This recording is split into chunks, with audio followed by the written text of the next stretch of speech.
Hello everyone, welcome in Kiran learners academy. इस video में हम करेंगे सेट नंबर 61। ये क्वेश्चन पेपर पूछा गया था 13/1/2021 को फर्स्ट शिफ्ट में। हम कर रहे हैं दोस्तों आरआरबी एनटीपीसी CBT 1 एग्जाम के लिए मैथ्स के प्रीवियस ईयर क्वेश्चन। इस पेपर में जितने भी क्वेश्चन आए थे मैथ्स के सारे कवर करेंगे। ये हमारी बुक आती है किरण पब्लिकेशन की, सारे क्वेश्चन आपको इसमें मिल जाएंगे। ठीक है, बुक से लगाओ, अच्छी बात है। ठीक है, और इसके अलावा अगर आप जल्दी से कवर करना चाहते हो तो वीडियो भी देखिए और बुक से भी लगाइए क्वेश्चन। ठीक है, तो आपका क्या है कि यहाँ से जल्दी से रिवाइज कर सकते हो सारा का सारा जितने भी PYQ, तो आपके लिए मस्ट डू है, क्योंकि प्रीवियस ईयर क्वेश्चन अक्सर रिपीट होते हैं बार बार।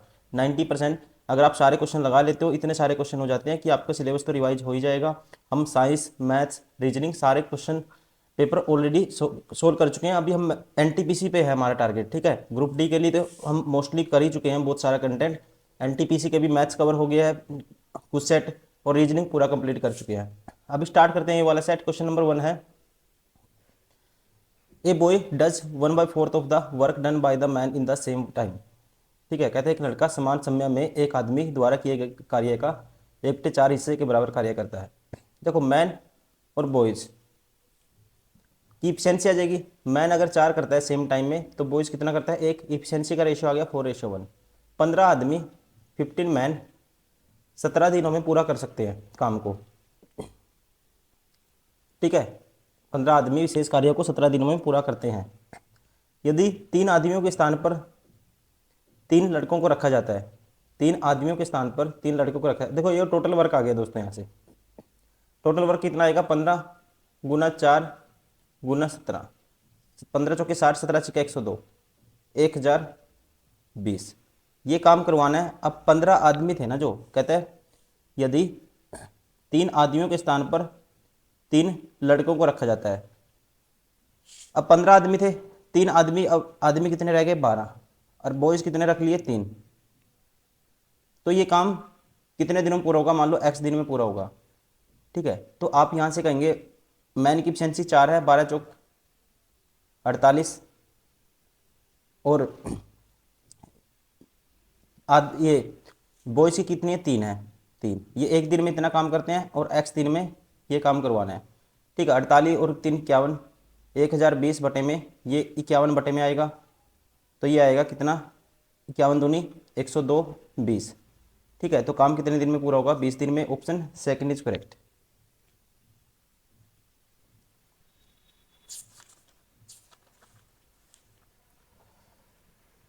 क्वेश्चन नंबर 2, जब x वस्तुओं का क्रय मूल्य y वस्तुओं के विक्रय मूल्य के बराबर होता है तो 25% का लाभ होता है। तो x रेशियो y बताओ। देखो, लाभ कितने का, प्रॉफिट है 25% का, मतलब कि 4 की चीज कितने में बेची गई, 5 में। ठीक है, अब ये कहता है x वस्तुओं का क्रय मूल्य CP ऑफ x आर्टिकल बराबर है SP ऑफ y आर्टिकल। यहाँ पे CP कितना है, 4 है, 4 यूनिट है। तो CP 4x बराबर है SP कितना है, 5 है, 5y। तो x रेशियो y क्या आएगा हमारे पास, ये आएगा x बटे वाई। तो ये आएगा 5/4 हो जाएगा, मतलब कि 5 रेशियो क्या कहेंगे, 4 कहेंगे। Option third is correct.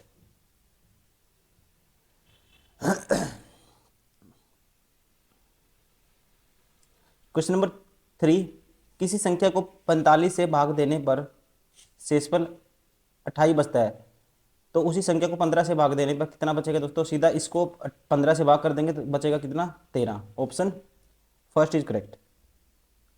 Question number 4, एक त्रिभुज के 2 कोणों का योग तीसरे कोण के बराबर है। ठीक है, x + y बार तीसरा कोण है z। तीसरे कोण का माप याद कीजिए।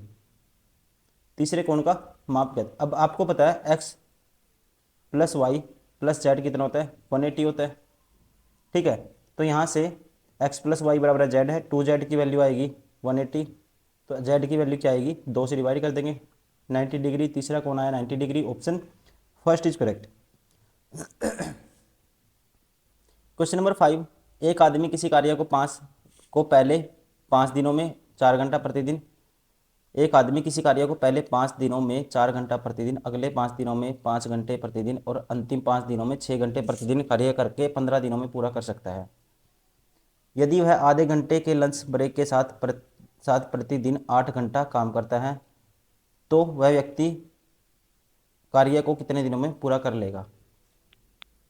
अब देखो, पहले 5 दिन किया, टोटल वर्क निकाल लेते हैं। 5 दिन प्रतिदिन 4 घंटे काम किया, फिर अगले 5 दिन प्रतिदिन 5 घंटे काम किया, फिर अगले 5 दिन प्रतिदिन 6 घंटे काम किया। ये टोटल काम हो गया। अब यही काम करना है 15 दिन है लगे। यदि वह आधे घंटे के लंच ब्रेक के साथ प्रतिदिन 8 घंटे काम करता है, ठीक है, किसके साथ, लंच के साथ कितना काम किया, टोटल 8 घंटे काम किया उसने, लंच इंक्लूड करके। तो मतलब कि वह हम कहेंगे उस कितने दिनों में उस काम को पूरा कर लेगा, आपको ये बताना है। अब आधे घंटे का तो उसका लंच हो गया, तो प्रतिदिन 7.5 घंटे ही काम करता है वो, मान लेते हैं एक्स दिन में वो कर लेगा, ठीक है। तो एक्स की वैल्यू यहाँ से आ जाएगी। अब देखो, यहाँ से 5 का 20 और 25 45 और 30 75 बराबर है 10, तो ये 7.5 यहाँ आ जाएगा बटे में, ठीक है। तो एक्स की वैल्यू आएगी ये 75 से 75 कैंसिल और इसका 10 ऊपर चला जाएगा, तो एक्स की वैल्यू क्या आई, 10 आई। तो कितना टाइम लगेगा वो, 10 दिन। Option first is correct. Question number 6, a plus B root 2 का होल स्क्वायर बराबर है 10, then a is equal to, ठीक है। तो इसका खोल दो दोस्तों, ये होगा हमारे पास, या हम ऐसे करेंगे, इसका होल स्क्वायर बनाएंगे। ये है 19 प्लस 6 रूट 2 बराबर किसके है, a प्लस बी रूट 2 का होल स्क्वायर। तो देखो, अब यहाँ पे बी रूट 2 का होल स्क्वायर है ये, ठीक है, बी रूट 2 का होल स्क्वायर बनाना है आपको। तो होल स्क्वायर इसको तोड़ेंगे 19 को। अगर हम 90 को 4 गुना 3 लिखें तो 4 का स्क्वायर 16 होता है, 3 का स्क्वायर 9 होता है, ठीक है। 3 का स्क्वायर 9, 16 और 3 19। या इससे पहले हम इसको इसको तोड़ देते हैं, ये 2ab, ठीक है, 2ab रूट 2 लिखते हैं इसको, 2a 1 गुना 3, तो ऐसे लिख सकते हैं इसको, ठीक है, 2 गुना 3 गुना रूट 2 गुना 3। अब b की वैल्यू तो मुझे यहाँ पे क्या चाहिए, b के साथ तो रूट 2 चाहिए, तो एक तो होगा रूट 2 आएगा एक वैल्यू के साथ, ठीक है, एक तो रूट 2 आएगा और एक आएगा, क्या आएगा, रूट 2 के साथ हम कहेंगे 3 का स्क्वायर 9, 9 दूनी 18, 3 रूट 2 और एक ले लेते हैं 1 और ऐसे लिख देते हैं, ठीक है। अब ये a हो गया, ये b हो गया, ये क्या हो गया 2ab। अब 2ab के फॉर्म में बन गए। अब 19 क्या, देखो 19 है ना, 3 रूट 2 का स्क्वायर करेंगे 18 आएगा और प्लस 1 करेंगे 19 आएगा। अब ये किसका स्क्वायर बन जाएगा, ये बन जाएगा दोस्तों a प्लस बी का होल स्क्वायर, ठीक है। b क्या है, रूट 2 वाला जिसके साथ रूट 2 है, तो ये हमारे पास बनेगा 1 प्लस 3 रूट 2 का होल स्क्वायर, क्योंकि इसको खोल के देखोगे ना यही आएगा, देखो एक इसका स्क्वायर 18 प्लस 2ab, ठीक है, तो क्या आएगा 6 रूट 2, 19 प्लस 6 रूट 2 सेम बनता है, तो ये हो गया इसका होल स्क्वायर, 10 बराबर है 10, तो यहाँ से आप हो गए a प्लस बी रूट 2 है ये, ठीक है, और ये क्या, a की वैल्यू 1 होगी और b की वैल्यू क्या होगी 3 होगी, तो a की पूछी इसने, a की क्या होगी 1 होगी। Option first is correct, sorry option third is correct. यदि 10 क्रमागत घंटों के दौरान एक रेलगाड़ी की चालें A1, A2, A3, A4, A5, A7, A9, A10, तो रेलगाड़ी की औसत चाल क्या होगी, ठीक है, औसत चाल आपको बतानी है। तो यहाँ से जो रेलगाड़ी की चाल होगी A1 प्लस A2, सारी स्पीड ऐड कर देंगे, divide by number of term है उससे डिवाइड कर देंगे 10 से, ठीक है। तो इसे क्या बोलते हैं दोस्तों, जो ये अर्थमेटिक मीन, मतलब कि क्या बोलेंगे, arithmetic mean of A1, A2, A3, A10 तक, ठीक है। अर्थमेटिक मीन कैसे निकालते हैं, 1 से लेकर 10 तक नंबर सभी जोड़ते हैं, डिवाइड बाई जितने नंबर होते हैं उससे डिवाइड कर देते हैं, 10 नंबर है तो क्या कहेंगे हम, अर्थमेटिक मीन ऑफ A1 से लेके A10 तक। Option third is correct.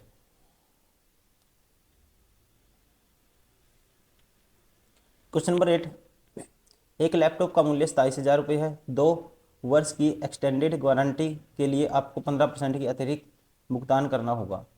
Laptop का अंकित मूल्य ज्ञात कीजिए यदि पूरी राशि पर 6% जीएसटी का भुगतान किया जाना है। ठीक है, कहता है a laptop cost 27,000, you have to pay 15% extra purchase and extending warranty of 2 years। What will the final cost of the laptop if the 6% GST must paid on the whole। ठीक है, जीएसटी भी देना है 6%। देखो यहाँ से cost क्या है उसकी 27,000। ठीक है, आपको बताना क्या final cost of the laptop. ठीक है, लैपटॉप का मूल्य ये था, लैपटॉप का अंकित मूल्य आपको बताना है।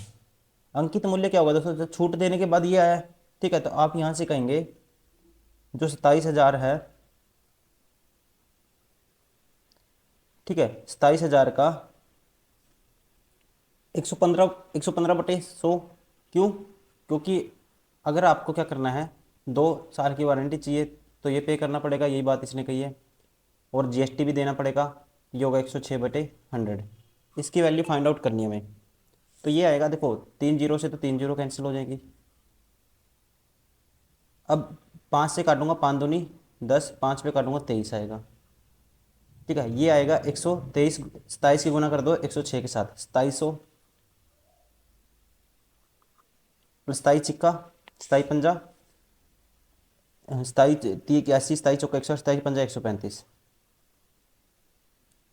ठीक है, अब जो आएगा 5, 3, 8, 2, इसकी गुना कर दो किससे, 27 से करी थी, अब कर दो 23 से। 23 पंजा 115। ठीक है, 23 पंजा 115, कैरी कितना जाएगा, 23 पंजा 115 कैरी जाएगा हमारे पास 11। 23,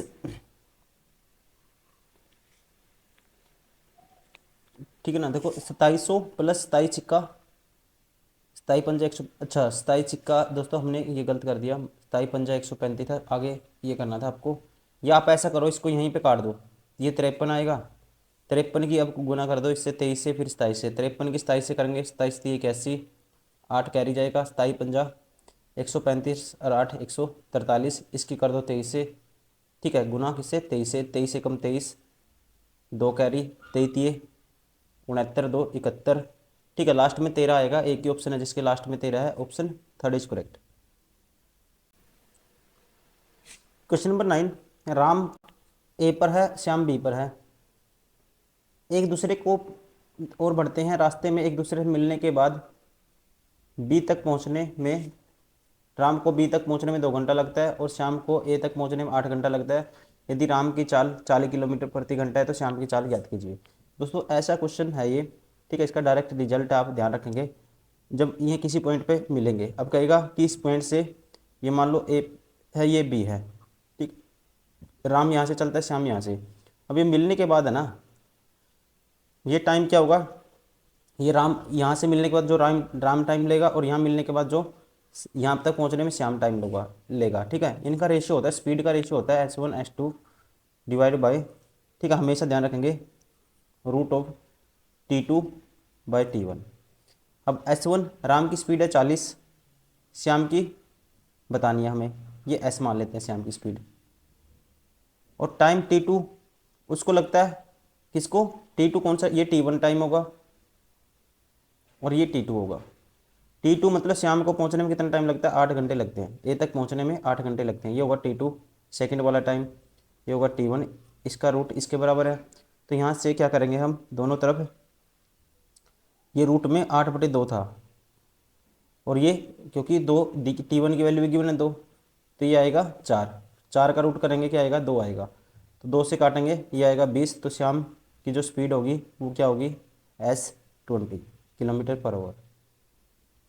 ऑप्शन फर्स्ट इज करेक्ट। आप डायरेक्ट कैसे निकालोगे, S1 और S2 का ये रिजल्ट याद रखोगे, S1 S2 का रेशियो क्या होता है, रूट में divide by T2 divide by T1। ठीक है ना, जैसे स्पीड पहले ये 40 थी पहले बंदे की, डिवाइड बाय दूसरे वाले की निकालनी थी। ठीक है, पहला टाइम दूसरे ये टाइम लेना T2, पहला टाइम तो 2 घंटे था T1 बटे में, और ये T2 क्या था, 8 था। क्वेश्चन नंबर 10, एक आयत का परिमाप और लंबाई का अनुपात 5:1 है। यदि आयत का क्षेत्रफल 216 वर्ग सेंटीमीटर है तो आयत की लंबाई ज्ञात कीजिए।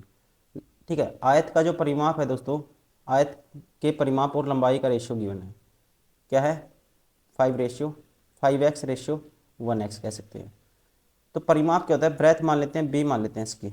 ये होता है ट्वाइस ऑफ L+B। ये होता है परिमाप। ठीक है, और यहाँ से और लंबाई कितनी है? L है। परिमाप का रेशियो और लंबाई का रेशियो क्या है? 5:1 है। तो यहाँ से आप निकालोगे, ये आएगा हमारे पास 2L + 2B बराबर है 5L। ठीक है, 5L आएगा, 2L + 2B बराबर है 5L। तो यहाँ से 2B किसके बराबर आएगा? 3L के बराबर आएगा। ठीक है, तो लेंथ इंटू ब्रेथ का रेशियो क्या आएगा? 2:3। लेंथ और ब्रेथ का रेशियो आएगा, क्या आएगा? 2 या कहेंगे L/B क्या होगा? 2/3। ठीक है, L/B, ये 2 3 नीचे आ जाएगा, ये होगा L/B। तो L की वैल्यू 2 यूनिट 2x है, ये है B 3x, और इनका जो एरिया है 216 है। तो मतलब कि 6x² की वैल्यू है 216। तो यहाँ से x की वैल्यू क्या आएगी? 6 से डिवाइड कर दो पहले इसको। ठीक है, 36 × 216 होता है, ये आएगा 36। x की वैल्यू आएगी 6। अगर x 6 आ गया, हमें बताना है आयत की लंबाई सेंटीमीटर में क्या होगी। ठीक है, लेंथ होगी 6 दूनी 12। Option 4 is correct. ठीक है ना, लेंथ क्या आ गई? 6 दूनी 12।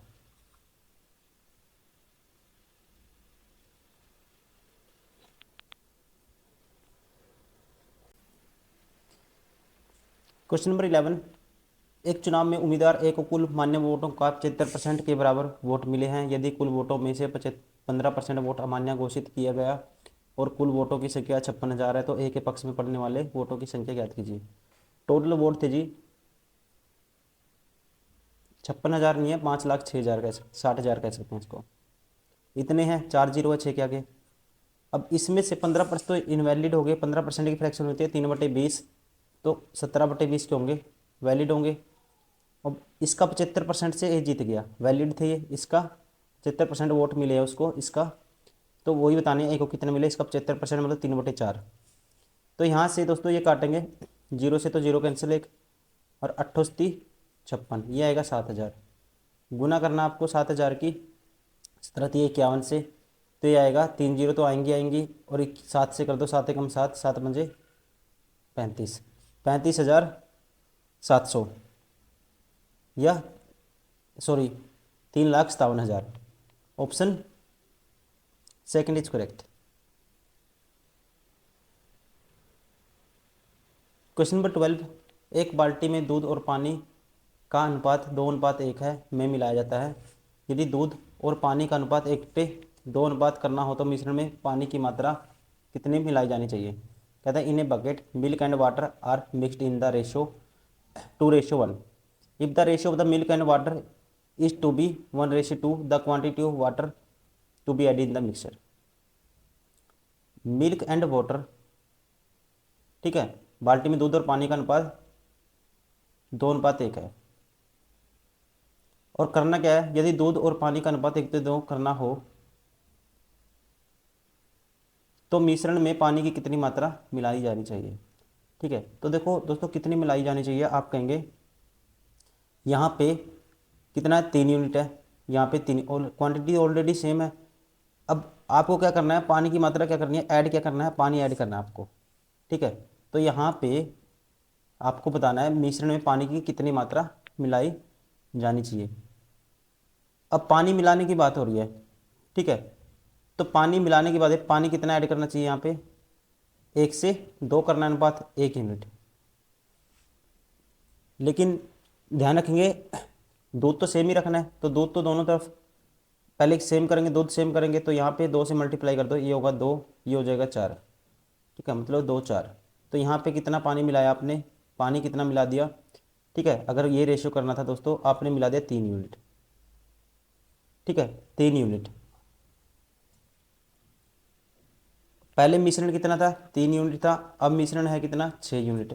ठीक है, तो मिश्रण में कितनी पानी की मिलाया तुम, आपने कितने पानी मिलाया, आप कहेंगे 3 लीटर, मतलब कि पूरी बाल्टी मिलाओगे, क्योंकि अब 6 हो गया, बाल्टी कितने की थी, 3 लीटर की थी, तो पूरा 3 ही ऐड हो रहा है इसमें, तब ये बनता है इतना। तो कहेंगे एक पूरी बाल्टी, ऑप्शन सेकंड इज करेक्ट।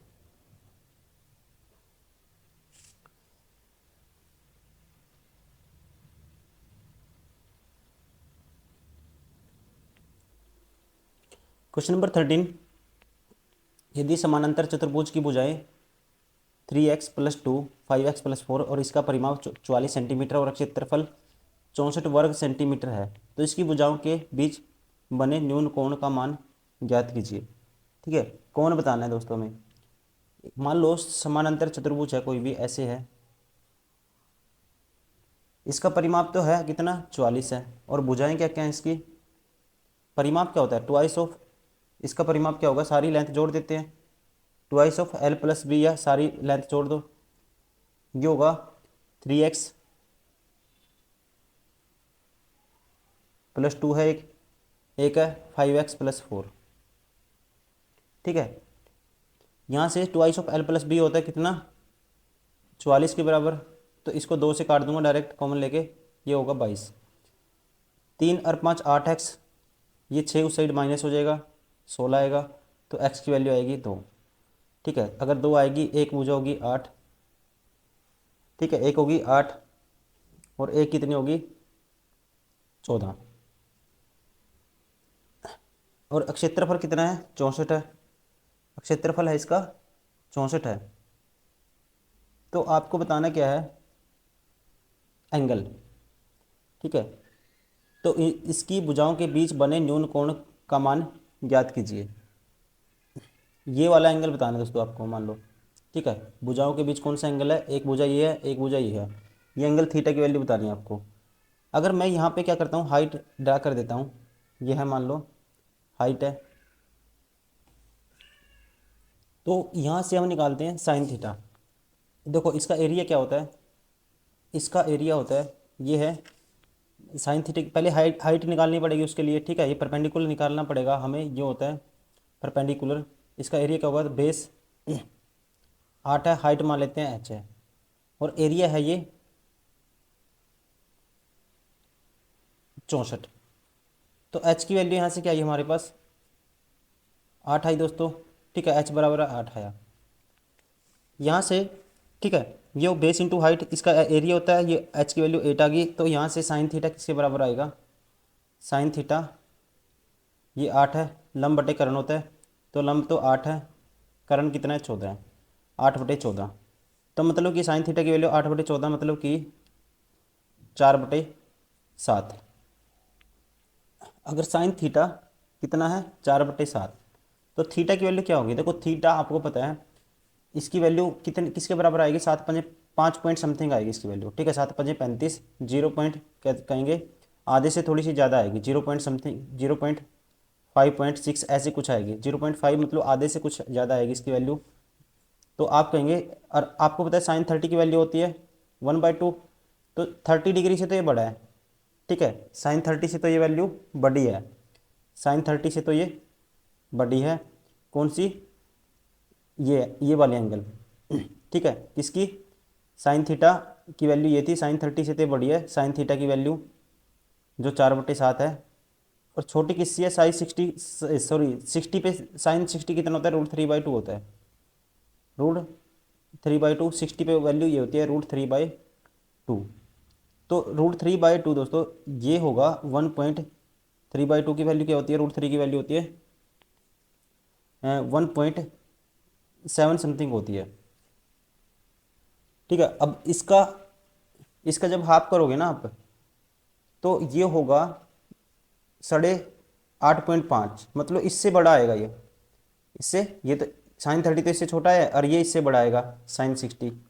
ठीक है, तो आप कहेंगे, तो न्यून कोण का मान ज्ञात कीजिए, ये एंगल होगा 30 और 60 के बीच में, ऑप्शन सेकंड इज करेक्ट।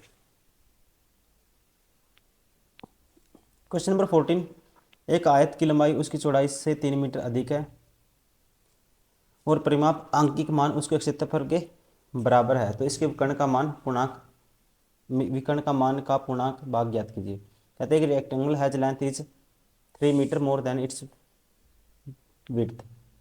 ये है लेंथ, ये है ब्रेथ। ब्रेथ मान लो x है, लेंथ कितनी है 3 मीटर मोर, x+3 है। And perimeter numerically equal in value of its area.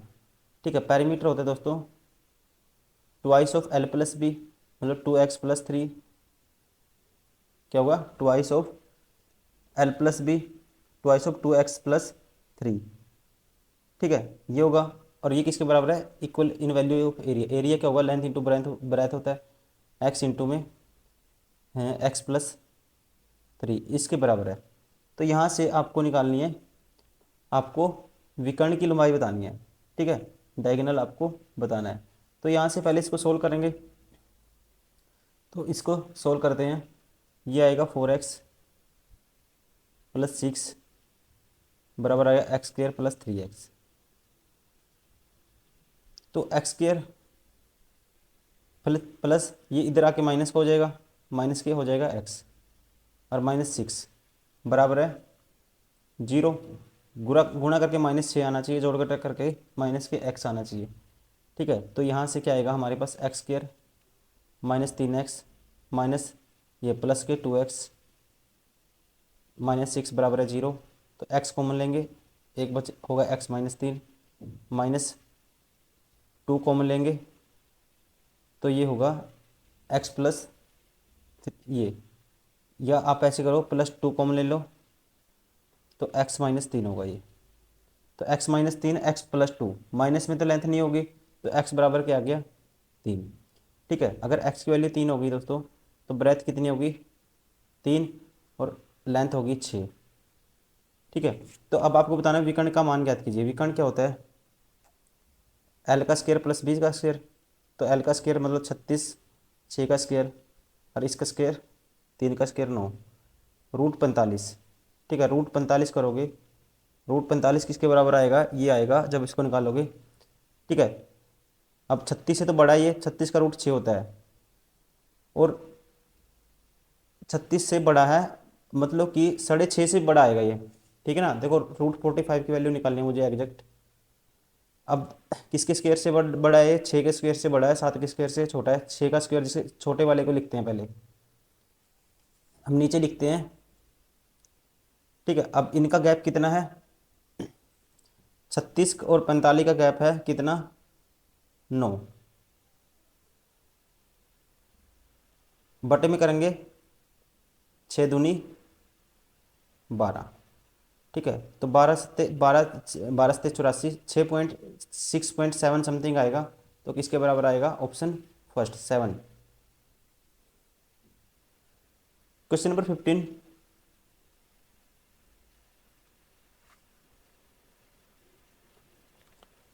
सैंतालीस 67 और 111 23 के निम्नतम पदों का अनुपात dash. The ratio of the lowest term of the 4767 and 1123 is. ठीक है, लोएस्ट टर्म का हमें बताना है रेशियो। तो देखो रेशियो कैसे निकालेंगे, तो ये बटे में कर देंगे सीधा डायरेक्ट, डिवाइड बाई 111 23। ठीक है, अब इसको कैंसिल आउट करना है हमें। अब मैं इसको कैसे कैंसिल आउट करेंगे, सबसे पहले देखो कि किससे भाग होता है। 9 से देखो भाग होगा, 7 और 6 13, 7 और 6 13 और 7 है 20, 13 और 7 कितना होता है 20, और 4 24। 3 से तो भाग होता है ये 3 और 5 8, ये 8 से भाग होता है। मतलब इससे नहीं कटेगा, ये 7 से काट के देखो, 7 से काटेंगे इसको, ये होगा 3 से नहीं कटता, 2 से नहीं कटेगा। ठीक है, 6 से नहीं कटता तो 7 से देखेंगे, 7 6 42 होता है, बचेगा 5 7 8 56, 7 एकम 7, 7 से कैंसिल आउट हो गया। अब इसको देखो 7 एकम 7 बचेगा 4, 7 पंजो 7 पंजे 35 बचेगा, 7 एकम 7 बचा 4, 7 पंजे 35 बचेगा कितना 6। ठीक है, 7 8 56 बचेगा 6, 7 नीम 63, कितना आया 1589। अब ये किससे भाग होगा ये देखना है हमें, ये किससे कैंसिल आउट होगा, अब यहाँ पे रेशियो ऑप्शन से भी कर सकते हैं दोस्तों, 3 तो आएगा ही आएगा। 3 का मल्टीपल लूँगा मैं तो ये आएगा 3, भाग कर दो 3 से, 3 दूनी 6, 3 दूनी 6, 3 सत्ता 21। तो इसको भी ऐसे ही बनाओ फिर, 3 है 17, ये 17 से जाएगा, 27 से तो नहीं जाएगा। ठीक है, आपको पता ही है 8 9 17 और 5 17 5 22 23, 23 ना तो 9 से भाग होता, ये ऑप्शन नहीं होगा। ठीक है, 13 से भी नहीं जाएगा, 17 से, 7 से करके देखो पहले, 7 दूनी 14, एक बचेगा, 7 दूनी 14, 4 बचेगा, 7 7 से गया ये। ठीक है, तो इसको ऐसे लिख सकते हैं, ये कैंसिल आउट हो जाएगा, बचे क्या 3/7। Option 4 is correct. Question number 16, which of the following option is equal to. ठीक है, इसके बराबर कौन सा ऑप्शन होगा आपको ये बताना है। सबसे पहले ये देखें क्या आएगा सोल्व करके। ठीक है, कौन सा विकल्प इसके बराबर है। सबसे पहले 16 भाग में 4 है तो 4 आएगा, और 4 की 2 से करेंगे दोस्तों 8 आएगा, -5 है प्लस 1 है, 8 - 5 3 और 1 4, मतलब कि 4 आना चाहिए। अब 4 बनाने के लिए हम क्या करते हैं, ये तो देखो माइनस में आएगा क्योंकि 4 दूनी 8, 8 बटे में करोगे तो ये 2, ये माइनस, पहला ऑप्शन तो नहीं होगा, बाहर हो गया। ठीक है, अब वैसे ही ये भी सेम है, ये भी माइनस में आएगा, ये भी बाहर हो गया। उसके बाद ये देखो 3 और 4 देखते हैं। ठीक है, पहले 4 देखते हैं, ये आएगा 16 को 4 से भाग करोगे, 4 दूनी 8, 8 - 5 3 और 1 4। Option 4 is correct. Question number 17, निम्नलिखित में से कौन सा, ठीक है, a + b का whole square by a² + b के लिए सत्य हो सकता है। इसके लिए सत्य कौन सा हो सकता है। विच of the following values for a + b का होल स्क्वायर है बराबर है a² + b²। इसके लिए ट्रू क्या हो सकता है। पहला है A be true for only a finite number a and b। ऐसा कुछ नहीं है दोस्तों, फाइनाइट के लिए हम नहीं कह सकते, लेकिन एक कंडीशन है, एक कंडीशन इसमें बन सकती है, अगर दोनों की वैल्यू हम 0 0 पुट करें। ठीक है, 0 0 पुट करें तो सेटिस्फाई हो जाएगा, तो हम कहेंगे may be true for the exactly 1 pair, मतलब कि कौन से पेयर के लिए, 0 0 के लिए। Option 3 is correct. Question number 18, 4 अंकों की वह बड़ी से बड़ी संख्या ज्ञात कीजिए जो 15 20 25 और 45 से पूर्णतः विभाज्य हो। 4 अंकों की बड़ी से बड़ी संख्या। ठीक है, 4 अंकों की बड़ी से बड़ी संख्या, देखो दोस्तों वो कौन सी होगी। सबसे पहले तो आप क्या करोगे, इन सभी का या तो एलसीएम ले हम। ठीक है, क्या लें, एलसीएम लें और उससे भाग करके देखें, या फिर आप डायरेक्ट ऑप्शन चेक कर लो। ठीक है, इन सभी से बड़ी देखनी है। अब मैं सबसे पहले उठाता हूँ, सबसे बड़ी संख्या क्या है इसमें, 9990 है एक। ठीक है, 9990 है एक, 9090 है एक, 9900 है। ठीक है, तो सबसे बड़ी कौन सी है, ये है, तो पहले ये चेक कर सकते हैं हम। तो ये अब 15 9 30 27, 3 से भाग है, 5 से भी भाग है ये। ठीक है, 10 से भी भाग है, 25 से भाग होगी ये, 25 से भाग हो जाएगी ये संख्या। तो 25 से भाग होने के लिए दोस्तों लास्ट की 2 डिजिट 5 से भाग होनी चाहिए, ये बार हो गया। अब उसके बाद बड़ी संख्या कौन सी है, ये वाली। 25 से भी भाग है ये, 5 से भी भाग है ये, 3 से भी भाग है। 45 से भाग चेक कर सकते हैं हम, 45 से भाग होने के लिए 9 से भाग होना चाहिए, 5 से होना चाहिए, 5 से भी है 9 से भी है, तो इसका मतलब बड़ी संख्या का बची ऑप्शन 3 9900। ठीक है, वरना एलसीएम लेके तो आप निकाल ही सकते हो। क्वेश्चन नंबर 19, अमन के परदादा की आयु 105 वर्ष है। अमन के पिता राम सिंह की आयु उसके दादा की आयु की 1/3 है। अमन के परदादा की आयु, ठीक है, अमन के परदादा की आयु कितनी है, 105 है। और अमन के पिता राम सिंह की आयु उसके दादा की आयु की 1/3 है। 5 वर्ष पहले जब अमन का जन्म हुआ था तब राम सिंह की आयु की दोगुनी थी। अमन और राम सिंह की आयु का अंतर ज्ञात कीजिए। देखो यहाँ से हमें पता लग गया, इसके परदादा की आयु 105 वर्ष है, तो अमन के पिता की आयु राम सिंह की आयु की उस, ठीक है, अमन के पिता राम सिंह की आयु उसके दादा की आयु के 1/3 है। तो हम कहेंगे राम सिंह की आयु कितनी होगी, राम सिंह की आयु आएगी इसका 1/3 35 वर्ष। ठीक है ना, 35 वर्ष। 5 वर्ष पहले अमन का जन्म हुआ था, 5 वर्ष पहले किसका जन्म हुआ था, अमन का जन्म। तब राम सिंह की माँ की आयु राम सिंह की आयु की दोगुनी थी। 5 वर्ष पहले राम सिंह की आयु 30 थी और उस टाइम, ठीक है, राम सिंह की माँ की आयु कितनी है, तो 60 होगी। ठीक है ना, कितनी होगी दोस्तों, 60 होगी। तो राम सिंह की आयु की दोगुनी, तो अमन और राम सिंह की आयु का अंतर ज्ञात कीजिए। तो अमन की आयु और राम सिंह की आयु का अंतर आपको बताना है। ये तो आसानी क्वेश्चन हो गया, इतना घुमा फिरा दिया इसने। ठीक है, कुछ भी नहीं था इसमें तो सीधा राम सिंह की आयु 5 वर्ष है, तो और उसका बेटा कितने वर्ष का, 5 वर्ष पहले अमन का जन्म हुआ था, 5 वर्ष पहले जन्म हुआ था, अब 5 वर्ष है उसकी, तो इन दोनों का अंतर क्या होगा, 30 होगा। ठीक है, ऑप्शन कौन सा होगा, option second is correct. Question number 20, ये बताना है क्या आएगा। ये है 3√5, इसको लिख सकते हैं 25×125, 5√5। ये होगा 16×5 = 80, 4√5, और ये होगा 6√5। 5 और 3 8√5, 6 और 4 10√5। ये कैंसिल हो जाएंगे दोस्तों, ये बचेगा हमारे पास 4/5 आएगा, कैंसिल आउट करेंगे तो ये क्या है, एक परिमेय संख्या है। ठीक है, परिमेय संख्या मतलब कि ये है एक rational number, P by Q form में होते हैं जो रैशनल नंबर, उसे बोलते हैं परिमेय संख्या। Option third is correct. Question number 21, the value of √4 is. इसकी वैल्यू हमेशा जब भी रूट निकालते हैं ना हम प्लस ले लेते हैं, लेकिन ये हमेशा होती है माइनस प्लस और 2। ठीक है, माइनस प्लस और 2। ऑप्शन कौन सा होगा, option first is correct. Question number 22, यदि एक आयत का क्षेत्रफल 60 वर्ग है और इसका परिमाप 34 इकाई है तो इसका विकर्ण ज्ञात कीजिए। क्षेत्रफल होता है L×B, की वैल्यू है 60 है, और परिमाप होता है 2 ऑफ L+B, कितना है, 34 है। तो L+B की वैल्यू आएगी हमारे पास कितनी, 17। तो यहाँ से दोस्तों L+B 17 गुना करके 60 आना चाहिए, तब 12 और 5 हो जाएगा, 12 5। ठीक है, L की वैल्यू 12, B की वैल्यू 5। ठीक है, तो कारण बताना है ये, या डायगोनल बताना है आपको, विकर्ण ये होता है L², 5 5 12 13, 13 आपस में ट्रिपलेट बनाते हैं, होगा 13। विकर्ण क्या आ जाएगा, 13। Option second is correct.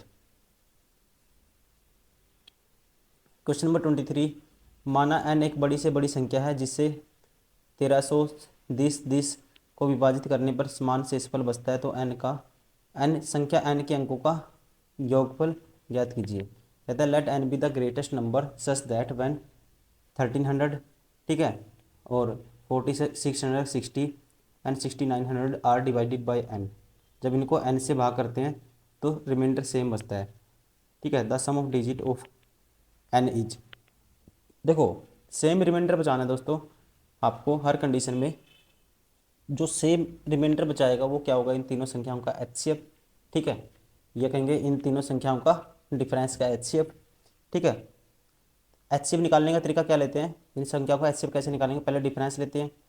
तो इसका 1300 माइनस करो 3660 में से, 3660 में से 1300 माइनस करेंगे तो हमारे पास क्या होगा, तो डायरेक्ट माइनस कर दो, 1300 गए, 4360 बचेगा, सॉरी 3360।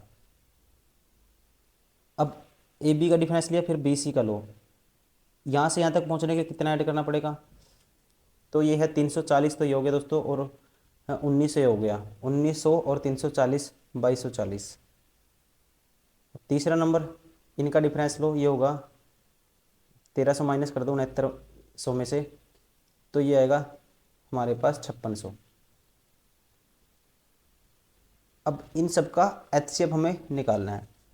ठीक है, इन सब का HCF क्या होगा, देखो यहाँ से कॉमन क्या आता है, कॉमन आप डायरेक्ट ही देख सकते हो दोस्तों। कॉमन क्या आएगा, 112 दूनी 224 होता है, 112 ती 112, ये होगा 112 पंजे, तो 112 तो कॉमन आएगा, एक जीरो भी कॉमन है, तो ये हो गया इसका HCF। ठीक है, तो HCF ये होगा जो इन सभी को डिवाइड करने पे सेम रिमाइंडर बचाएगा। इसके सम ऑफ डिजिट बताना आपको, ये कितना होगा, 1 और 1 2 और 2 4। Option first is correct. Question number 24, एक त्रिभुज की भुजाएं धन पूर्णांक हैं। कहते हैं length of the triangle are positive integers, if two is size 6 and 3 centimetre then number of such distinct triangles are. ठीक है, तो ऐसे विशिष्ट त्रिभुजों की संभावित संख्या क्या होगी। ठीक है, क्या है, त्रिभुज की भुजाएं धन पूर्णांक है और यदि दो भुजाओं की माप 6 और 3 है तो ऐसी कितनी भुजाएं संभावित होंगी, आपको ये बताना दोस्तों। ठीक है, हमेशा ध्यान रखेंगे जो तीसरी भुजा होगी ना, दो भुजाओं के डिफरेंस से तो बड़ी होगी और दो भुजाओं के सम से, तीसरी भुजा होगी दो भुजाओं के सम से क्या होगी, 9 से छोटी होगी। तो इसके बीच में कितनी वैल्यू लाई करती हैं, 4 होगा, 5 होगा, 6 होगा, 7 होगा, 8 होगा। ठीक है, तो ऐसी त्रिभुज संभावित संख्या ज्ञात कीजिए, तो कितनी बन सकती है, 1 2 3 4 5। ठीक है, तो ऑप्शन कौन सा होगा, ऑप्शन फर्स्ट इज करेक्ट। ठीक है ना, तो तीसरी भुजा ये हो सकती है और इतनी सारी ट्रायंगल बन पाएंगी, जैसे कि 6 3 तो है ही दो भुजा, तीसरी जो बीच वाली एक भुजा क्या हो सकती है, 4 हो सकती है, 5 हो सकती है, 6 हो सकती है, 7 हो सकती है, 8 हो सकती है। ठीक है, तो एक एक रखेंगे तो कितने ट्रायंगल बन जाएंगे, 5। क्वेश्चन नंबर 25, वाई का एक्स परसेंट जेड के वाई परसेंट के बराबर है, तो निम्नलिखित में से कौन सा सत्य है। वाई का एक्स परसेंट, या कहेंगे एक्स वाई परसेंट बराबर है जेड वाई परसेंट के, तो निम्नलिखित में से कौन सा सत्य है। तो यहाँ से वाई कैंसिल दोस्तों, तो आप कहेंगे एक्स किसके बराबर आ गया, यहाँ से जेड के बराबर। ठीक है, option 4 is correct. Question number 26, एक छात्र ने गलती से एक संख्या को 5/2 के बजाय 2/5 से गुणा कर दिया, तो गणना में प्रतिशत त्रुटि ज्ञात कीजिए। ठीक है, गलती से एक संख्या को 5, एक होता है राइट, ये मान लो रॉन्ग, 5/2 के बजाय 2/5 से गुना कर दिया। गुना किससे करना था, 5/2 से, कर किससे दिया, 2/5 से। एरर बताना कितने का आया, राइट 25 आना चाहिए था, आ गया 4, तो एरर हुआ 21 का, 25 के पीछे इंटू में 100, साथ में परसेंटेज। ठीक है, 4 से कटेगा, 21 चौक 84%। ऑप्शन कौन सा होगा, ऑप्शन सेकंड इज करेक्ट।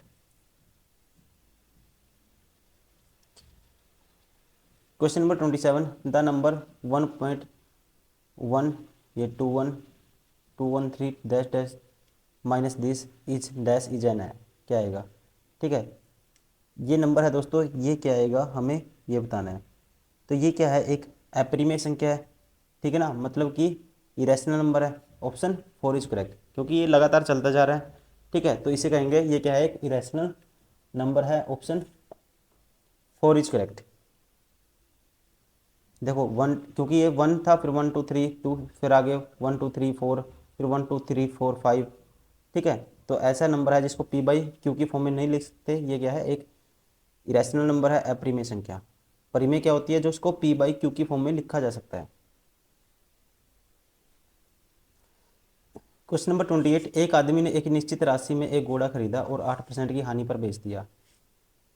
यदि उसे 1800 रुपये अधिक प्राप्त होते तो उसे यदि उसे 1800 रुपये अधिक प्राप्त होते तो उसे 14.5% का लाभ प्राप्त होता। तो घोड़े का क्रय मूल्य ज्ञात कीजिए। ठीक है, घोड़े का बताना मुझे क्रय मूल्य। तो यहाँ से पहले तो उसको जा रहा था 8% का लॉस, अब हो गया उसको प्रॉफिट 14.5% का।